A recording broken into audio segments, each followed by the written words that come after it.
Hi friends, इस video का topic है ब्रिक्स।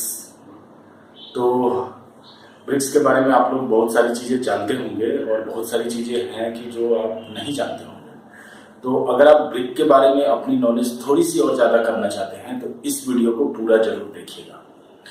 ब्रिक के बारे में बात करने से पहले मैं आपको ब्रिक के बारे में थोड़ी सी हिस्ट्री उसकी बता देता हूँ कि आपको ये पता होगा कि जो ब्रिक है वो ब्रिक्स जो हमारे समाज में या हमारे इंजीनियरिंग में कंस्ट्रक्शन मटेरियल, पता है आपको ये कब से है?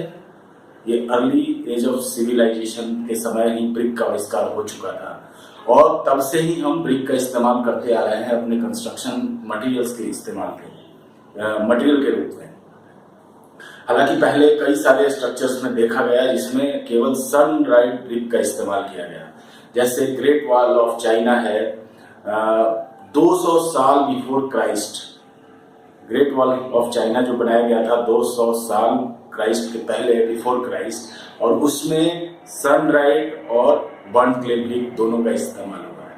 उसके बाद भी अर्ली एज ऑफ सिविलाइजेशन में अगर हम चेक करें तो रोम के कई सारे स्ट्रक्चर्स में देखा गया है कि उसमें ब्रिक का इस्तेमाल किया गया है। तो ये कहा जा सकता है कि जो ब्रिक है वो ओल्डेस्ट बिल्डिंग मटेरियल है। तो ब्रिक बनाना तो हमने बहुत पहले ही सीख लिया था, लेकिन वो आज भी निरंतर उसका इस्तेमाल होता आ रहा है। भारत में ब्रिक का जो इंडस्ट्री है, भारत में हर साल करीब 10,000 करोड़ ब्रिक बनाए जाते हैं और वो ब्रिक बनाए जाते हैं कहाँ? 45,000 लोकल भट्ठों में या लोकल किल्न्स में। भारत में कई एक दो ऐसे एग्जाम्पल्स हुए जिसमें इसको मैकेनाइज्ड और ऑर्गेनाइज्ड करने की कोशिश की गई, लेकिन वो इंडस्ट्री चल नहीं पाई और उसका जो भी कारण रहा होगा उसके बारे में हम केस स्टडीज आगे करेंगे। तो मैं आपको ये बता देना चाहता हूँ कि भारत में जो मिलने वाला ब्रिक है या ईंट है उसकी क्वालिटी इतनी अच्छी होती नहीं है, क्योंकि ये इंडस्ट्री अभी भी गाँव में देहातों में ये चलती है और वो लोकल तरीकों से ही इसको बनाया जाता है और जो भी अवेलेबिलिटी है उसी का इस्तेमाल हमें कंस्ट्रक्शन में मजबूरी की वजह से करना पड़ता है। हालांकि कुछ थोड़ी बहुत कोशिशें हुई थी लेकिन वो ज़्यादा सफल नहीं हो पाई, इसलिए आज भी जो भी ब्रिक्स हैं वो हमारे गांव और देहातों में ही बनाए जाते हैं। अब जो ब्रिक है, ब्रिक क्यों इस्तेमाल करते हैं?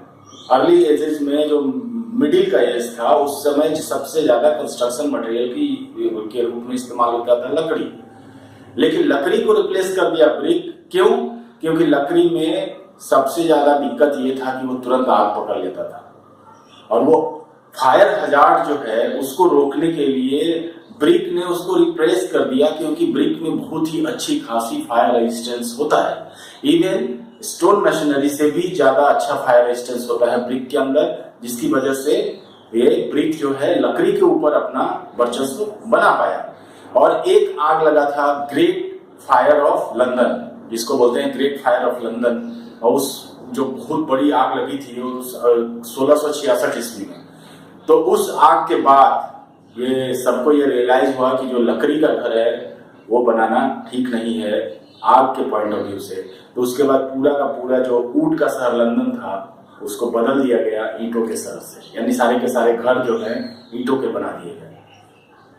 तो ये तो थोड़ी बहुत जानकारी थी हिस्ट्री की कि जिसमें मैं चाहता था कि थोड़ा सा आपका इंटरेस्ट आपका आए और शायद कहीं अगर आपके एग्जाम में पूछा जाए तो आप इन सब चीज़ों को लिख सकते हैं। लेकिन ब्रिक के बारे में दो तीन चीज़ें हैं जो बहुत ही कंफ्यूजिंग है। ब्रिक जो है, सबसे पहले हम बात करते हैं ब्रिक के साइज के बारे में कि हमारे यहाँ इंडिया में किस तरह के ब्रिक्स अवेलेबल हैं, कौन कौन से साइज के अवेलेबल हैं, कोड क्या कहता है, इन सब चीज़ों के बारे में हम थोड़ी सी बात कर लेते हैं। तो पहला जो हम डिस्कस करना चाहूंगा मैं वो है साइज ऑफ ब्रिक।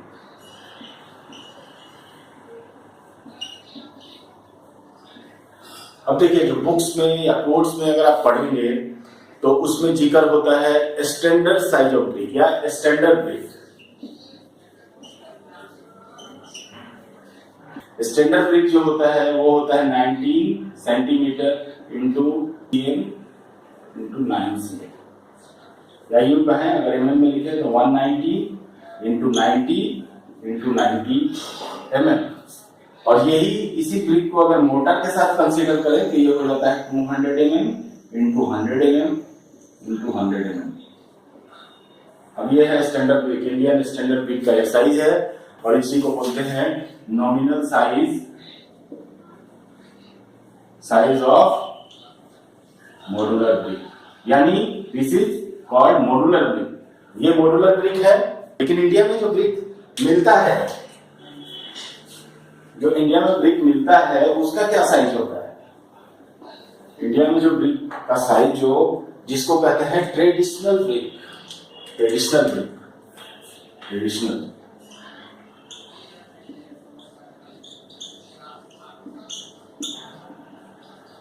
और यही जो है, ये जो ट्रेडिशनल ब्रिक कहिए या नॉन मॉड्यूलर, जो नॉन मॉड्यूलर ब्रिक है इसी का इस्तेमाल होता है, करना पड़ता है। इवन दैट ही कोड करता है कि स्टैंडर्ड ब्रिक का ये साइज होना चाहिए, लेकिन वो ब्रिक अवेलेबल नहीं है। यही ब्रिक, और ये जो ब्रिक होता है वो होता है 230 इंटू 115 इंटू 70, ये इसकी साइज होती है और ये ब्रिक ही हमें मिलता है। अब इसमें थोड़ा 2-4 mm का इधर उधर कई जगह लिखा, बट कई जगह ये चीजें लिखी होंगी 75, ये आप देख लेना। कई जगह ये 224 इंटू 110 गुना 70 लिखा रहता है। तो इन सब चीजों में क्योंकि इसका कोई स्टैंडर्डाइजेशन बुकलेट नहीं है, तो लोग अपने एक्सपीरियंस के हिसाब से अलग अलग चीजें लिख रहे हैं। और ये है ट्रेडिशनल ब्रिक, तो आप मान के चलो कि 230 गुना 115 गुना 70 या 75 mm का ये ब्रिक होता है और इसी का हम लोग इस्तेमाल करते रहते हैं। अब मैं आपको एक चीज बताना चाहूंगा कि इस वीडियो में मैंने इस बात की चर्चा नहीं की कि ब्रिक को बनाते कैसे हैं। मेरे हिसाब से शायद ये जो टॉपिक है कि ब्रिक को बनाते कैसे हैं ये इतना ज्यादा इम्पोर्टेंट नहीं है, लेकिन फिर भी कभी मेरा इच्छा हुआ तो मैं जरूर इसके ऊपर भी वीडियो बना दूंगा। लेकिन अभी मैं बात करना चाहूंगा कि ब्रिक की क्वालिटी कैसी होनी चाहिए जिसको हम इस्तेमाल करें अपने कंस्ट्रक्शन के कामों में। यानी कंस्ट्रक्शन के कामों में हम अगर इस्तेमाल करना चाहते हैं किसी ब्रिक का, तो उसका क्या क्वालिटी होना चाहिए, क्वालिटी ऑफ ब्रिक। तो पहला, उसको बनाया जाना चाहिए कैसे, टेबल माउंटेड, टेबल मोल्ड। होता क्या है कि जब ब्रिक बनाते हैं तो उसको जो मोल्ड है, या तो मोल्ड को उसको टेबल के पास अनमोल्ड करते हैं या जमीन पे करते हैं। तो जो अच्छी क्वालिटी की ब्रिक तभी मिलेगी जब हम अगर उसको टेबल पे मोल्ड करेंगे, तो वो टेबल मोल्डेड होना चाहिए। दूसरा है कि साइज जो है उसकी, साइज में जो है वो इवन साइज का होना चाहिए, एक साइज के सारे ब्रिक होने चाहिए, उसमें टॉलरेंस बहुत कम होना चाहिए, वो अंडर लिमिट होना चाहिए। ऐसा नहीं कि एक साइज 230 का है, दूसरा 250 का है, तीसरा 270 का है, तीसरा 150 का है, ऐसा नहीं होना चाहिए। जो उसकी साइज है वो इवन और करीब करीब सिमिलर होना चाहिए, सिमिलर साइज होना चाहिए। इंक हो गया है खत्म, तो साइज जो होना चाहिए लगभग सिमिलर होना चाहिए। अब चलिए ब्रिक के क्वालिटी के बारे में मैं थोड़ा पढ़ देता हूं बुक से, ताकि आपके अंदर कोई कंफ्यूजन ना रहे। पहला पॉइंट है कि the brick should be table moulded, well burned in kilns, copper coloured, free from cracks and with shape and square edges. The colour should be uniform and bright. तो इसका मतलब क्या है कि टेबल मोल्डेड होना चाहिए, यूनिफॉर्म कलर का, copper colour का होना चाहिए, उसका जो शेप है वो अच्छी तरह से रेगुलर शेप होना चाहिए और उसके एजेज जो है शार्प होने चाहिए। तो ऐसे ब्रिक को हम कहेंगे कि वो अच्छा ब्रिक है। दूसरी प्रॉपर्टी होना चाहिए, the brick should be uniform in shape and should be of standard size. अब यहाँ लिखता है स्टैंडर्ड साइज, लेकिन स्टैंडर्ड साइज का ब्रिक तो मिलता नहीं है। तो हम ये कह सकते हैं कि यूनिफॉर्म शेप का हो और जो भी उसका साइज है उस साइज में ज्यादा टॉलरेंस ना हो, अगर वो ट्रेडिशनल ब्रिक भी है तो। अब देखिए एक ये बहुत बड़ा इम्पोर्टेंट ये प्रॉपर्टी है कि the brick should give a clear metallic ringing sound when struck with each other. अगर दो ब्रिक को लेके अगर हम टकराते हैं तो मेटालिक साउंड आना चाहिए। तो ऐसे जो ब्रिक अगर अच्छा होगा, साउंड होगा, तो उसमें जो उसकी जो आवाज आएगी वो मेटल की तरह आएगी, खनकदार आवाज आएगी, तो समझ जाएंगे कि ब्रिक जो है अच्छा है। द ब्रिक व्हेन ब्रोकन और fractured should show a bright, homogeneous and uniform compact structure free from voids। और एक और टेस्ट क्या है कि ब्रिक को तोड़ दीजिए, तोड़ने के बाद जो फ्रैक्चर्ड सरफेस आएगा वो यूनिफॉर्म होना चाहिए, वॉइडलेस होना चाहिए, वॉइड नहीं होना चाहिए, ठीक है। तो ऐसे ब्रिक को कहेंगे कि वो अच्छा ब्रिक है। अब है the brick should not absorb water more than 20% by wait for first class bricks and 22% by weight for second class bricks when soaked in cold water for a period of 24 hours। अब अभी जब बता रहा था कि brick को डाल दीजिए पानी में, पहले वेट कर लीजिए, वेट करने के बाद उसको पानी में, ठंडे पानी में डाल दीजिए 24 घंटे के लिए। 24 घंटे के बाद उसको निकाल कर वेट करिए, जो इंक्रीज ऑफ वेट है वो 20% से ज़्यादा या 22% से ज़्यादा नहीं होना चाहिए। अगर ऐसा है तो फिर हम उसको, वो अच्छा ब्रिक है। अगर ज़्यादा पानी सोख रहा है तो वो अच्छा ब्रिक नहीं है, इसका मतलब उसकी बर्निंग जो है ढंग से नहीं हुई है, वो अच्छे से पका हुआ ब्रिक नहीं है। तो इस बात का ये बहुत ही इंपॉर्टेंट एक टेस्ट है, ये फील्ड टेस्ट भी है और इस लेबोरेटरी टेस्ट भी है, कहीं भी कर सकते हैं। The brick should be sufficiently hard, no impression should be left on brick surface when scratched with fingernail. अब देखिए नाखून है, नाखून की हार्डनेस कितनी होती है? नाखून की हार्डनेस होती है 2.5। तो अगर ब्रिक को अगर नाखून से स्क्रैच करने की कोशिश करें तो उसमें कोई इंप्रेशन नहीं आना चाहिए। अगर कोई इंप्रेशन आता है इसका मतलब क्या है कि जो ब्रिक है वो नाखून के हार्डनेस से उसकी हार्डनेस कम है, यानी ब्रिक है सॉफ्ट। तो ऐसे ब्रिक को हम इस्तेमाल नहीं कर सकते, इसलिए ये बहुत अच्छा टेस्ट है कि नाखून से इसको स्क्रैच करिए। स्क्रैच करने के बाद अगर इंप्रेशन नहीं आया इसका मतलब ब्रिक अच्छा है। The brick should not break into pieces when dropped flat on hard ground from a height of about 1 meter। अब इसको 1 मीटर के हाइट से ब्रिक को नीचे हार्ड सरफेस पे गिराइए, अगर वो नहीं टूटता है तो भी एक अच्छे क्वालिटी के ब्रिक की निशानी है। Brick should have low thermal conductivity and they should be sound proof. चलिए ये प्रॉपर्टी तो शायद फील्ड में चेक नहीं हो सकता, लेकिन ये भी एक प्रॉपर्टी उसकी होनी चाहिए। The brick when soaked in water for 24 hours should not show deposits on white salts when allowed to dry and set। अब देखिए ये एक टेस्ट है सॉल्युबल सॉल्ट होने का। ब्रिक वो जिस मटेरियल से बनाया गया है उसमें किसी तरह का अनडिजायरेबल सॉल्ट तो नहीं है, इसको इनफ्लोरेसेंस भी कहते हैं।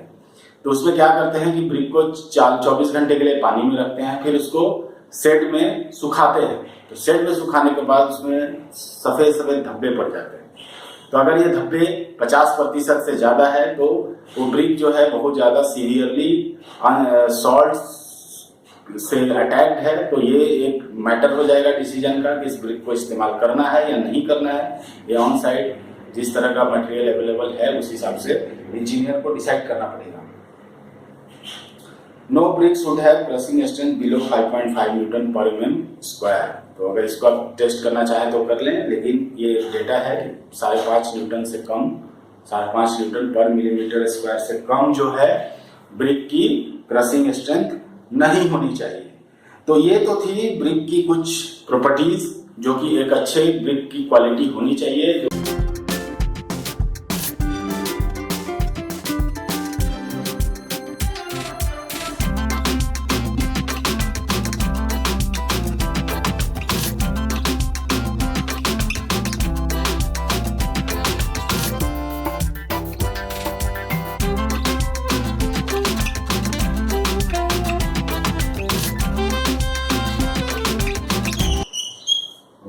छठा है स्ट्रक्चर, यानी अगर इसको तोड़ें तो उसमें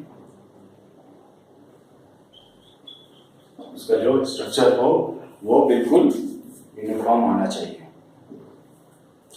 तो ये तो सारी जानकारी थी आपकी ब्रिक के अच्छे होने के लिए। अब एक बहुत ही इंपॉर्टेंट जानकारी है जो कि ब्रिक को क्लासिफाई किया जाता है, first class brick, second class brick, third class brick और फोर्थ क्लास ब्रिक। 3 क्लास के ब्रिक, 4 क्लास के ब्रिक को 4 क्लासिफिकेशन में क्लासिफाई किया गया है। तो हम लोग एक एक करके ये डिस्कस करते हैं कि फर्स्ट क्लास ब्रिक क्या होता है, सेकंड क्लास ब्रिक क्या होता है, थर्ड क्लास ब्रिक क्या होता है और फोर्थ क्लास ब्रिक क्या होता है।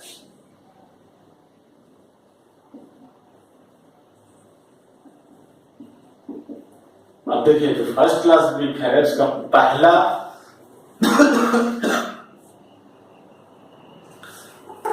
अब इसको मैंने कुछ हिंदी अनुवाद करके लिख के रखा है, मैं आपको पढ़ता हूँ। फर्स्ट क्लास ब्रिक में क्या है, ये ईंटें टेबल मोल्डेड होते हैं, यानी इसको टेबल पे मोल्ड किया जाता है और अपने आकार में होते हैं जिसमें इन्हें पकने के लिए डाला गया है। यानी जिस आकार में इनको पकने के लिए डाला गया है उसी आकार में ये बाहर निकलते हैं। वो डिस्टॉर्टेड नहीं होने चाहिए या डिफॉर्म नहीं होने चाहिए। इसके सतह और किनारे बिल्कुल साफ, चिकनी और नुकीले होते हैं। इसकी जो सतह होती है साफ, क्लियर, और जो शार्प एजेस की बात कहते हैं तो वो होते हैं। इन ईंटों को महत्वपूर्ण कार्य में इस्तेमाल किया जाता है। अब जो ये ईंट है इसको इम्पोर्टेंट वर्क यानी लोड बियरिंग वॉल अगर बनाना है तो उसमें किया जाता है। जहां पे प्लास्टर नहीं करने की हम सोच रहे हैं वहां डेफिनेटली हमें फर्स्ट क्लास ब्रिक का इस्तेमाल करना चाहिए। अब है सेकेंड क्लास ब्रिक, दूसरा हो गया सेकेंड क्लास।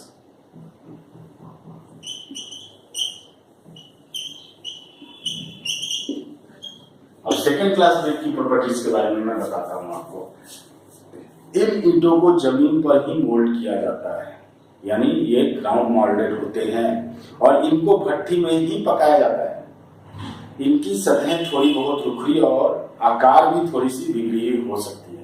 मतलब इसका जो सतह है वो बहुत ज्यादा चिकना नहीं होता, थोड़ा डिस्टॉर्टेड हो सकता है। इसका आकार भी थोड़ा मुड़ा मुड़ा हो सकता है, यानी छोटा बड़ा ब्रिक हो सकता है। इसकी सतह थोड़ी आकार थोड़ी बिगड़ी हो सकती है। इनमें हेयर क्रैक होते हैं और इनके किनारे उतने नुकीले नहीं होते। इस तरह के ईंटों को जुड़ाई के बाद प्लास्टर आवश्यक हो जाता है। तो अगर आप ऐसे ईंटों से ब्रिक वर्क कर रहे हैं तो उसके ऊपर प्लास्टर जरूर करें, नहीं तो उसका जो सरफेस है बहुत ही अनइवन दिखेगा और उसका जो रिजल्ट है उतना अच्छा नहीं होगा। अब हम लोग बात करते हैं third class. Third class brick क्या होता है? थर्ड क्लास ब्रिक है, ये भी ग्राउंड मोल्डेड होगा और इसे क्लैंप में पकाया जाता है। जो गांव में एक होता है चिमनी, जो गांव में आपने देखा होगा, जो कि बहुत थोड़ा सा इंडस्ट्रियल होता है, बहुत बड़े पैमाने पर ब्रिक बनाते हैं, उसके बारे में मैं वीडियो बनाऊंगा। और एक छोटे पैमाने पर ब्रिक बनाते हैं। तो जो बड़े पैमाने पर ब्रिक बनाते हैं उसको किल बोलते हैं, और जो छोटे पैमाने पर अगर ब्रिक का प्रोडक्शन किया जाता है तो उसको हम लोग बोलते हैं क्लैंप। तो जो थर्ड क्लास ब्रिक है वो क्लैंप में पकाया जाता है। ये ईंटें हार्ड नहीं होते और उनका आकार भी मुड़ा तुड़ा होता है। इनका आकार भी एक जैसा नहीं होता है। अगर दो ईंटों को आपस में टकराएं तो खनकदार आवाज नहीं आती, यानी मेटालिक साउंड इससे नहीं आता है। इनका इस्तेमाल कम महत्वपूर्ण कामों तथा अस्थायी कामों में किया जाता है। यानी इसका इस्तेमाल जो है टेम्पररी वर्क में या कोई अनइम्पोर्टेंट वर्क है उसमें किया जाता है, जहां बारिश काफी कम होती हो। और ऐसी जगह किया जाता है जहां बारिश जो है बहुत ही कम या लिमिटेड पीरियड के लिए होती है या बहुत कम अमाउंट में होती है। तो ये हो गया थर्ड क्लास। और उसके बाद जो है fourth class brick. Fourth class brick में बताएं, ज्यादा ये जो ब्रिक्स होते हैं ये ज्यादा पके हुए और अपने आकार में बिगड़े हुए होते हैं, यानी ज्यादा जो पक जाते हैं। ओवरबर्न ब्रिक जो होते हैं, जो कि किल में पक जाते हैं, कुछ ब्रिक्स जो ओवरबर्न होते हैं वो उनको फोर्थ क्लास में रखा गया है। इनका रंग गहरा भूरा होता है और इनको छोटे छोटे टुकड़ों में तोड़कर कंक्रीट में कोर्स एग्रीगेट के रूप में इस्तेमाल किया जाता है। इसका किसी भी ब्रिक वर्क में नहीं किया जाता है। इनको तोड़ के, जिसको छावा ईंटा बोलते हैं, वो छावा है, इसको तोड़ के और कोर्स एग्रीगेट के रूप में इसका इस्तेमाल किया जाता है। ज्यादा पके होने की वजह से इनका मॉलिक्यूलर स्ट्रक्चर ज्यादा घना हो जाता है, जिसकी वजह से कई बार फर्स्ट क्लास ईंटों से भी मजबूत होते हैं। तो ये जो फोर्थ क्लास ब्रिक है होते तो ये काफी मजबूत है और इनको हम लोग कंक्रीट में एज ए कोर्स एग्रीगेट के रूप में इस्तेमाल कर सकते हैं, लेकिन इसकी जुड़ाई की काम नहीं होती है। तो ये थी ब्रिक के बारे में मोटा मोटा जानकारी। फर्स्ट क्लास ब्रिक क्या होता है, सेकंड क्लास ब्रिक क्या होता है, या फिर ब्रिक की अच्छी क्वालिटी क्या हो सकती है। तो मुझे पूरी उम्मीद है कि मैं थोड़ा सा आपका ज्ञान ईंटों के बारे में बढ़ा पाया हूँ। और कभी बाद में मुझे थोड़ा टाइम मिलेगा तो मैं ब्रिक बनाने के ऊपर एक वीडियो जरूर बनाऊंगा, ताकि आपकी जो नॉलेज है वो पूरी हो जाए ब्रिक के बारे में। तो अगर ये वीडियो आपको पसंद आया है तो ऑब्वियसली लाइक करिए, सब्सक्राइब करिए, अपने फ्रेंड्स को शेयर करिए, और अगर आपका कोई सवाल है या सुझाव है तो कमेंट बॉक्स में तुरंत लिखिए, मैं उसका जवाब देने की कोशिश करूंगा। वीडियो को पूरा देखने के लिए धन्यवाद।